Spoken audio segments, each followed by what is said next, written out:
Shalom frères et sœurs, que Dieu nous bénisse. Nous continuons toujours notre petite exhortation et aujourd'hui j'aimerais nous prendre une petite portion des Écritures qui se trouve dans Colossiens, premier chapitre, 19e verset. La Bible dit, car c'est en Jésus-Christ que Dieu a désiré que toute plénitude ait sa demeure.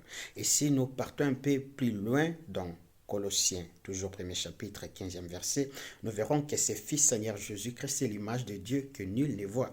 Donc l'image de Dieu que personne ne voit, le Dieu là qui est esprit, le Dieu là qui est invisible, qui a une plénitude illimitée, si je dois le dire ainsi, a cherché là où habiter, là où déposer sa plénitude. Et il a déposé toute sa plénitude dans son Fils.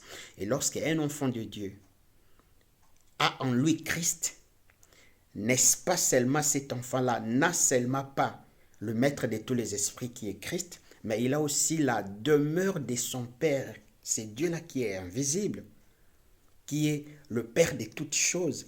Et il a aussi la plénitude du Saint-Esprit. C'est ainsi un enfant de Dieu. Il est impossible que la force du mal puisse le vaincre parce qu'il a en lui Dieu qui habite constamment en lui. C'est ainsi, lorsque vous lisez par exemple Jean, 1er Jean, 4e chapitre, 4e verset, vous verrez que nous sommes tirés de Dieu.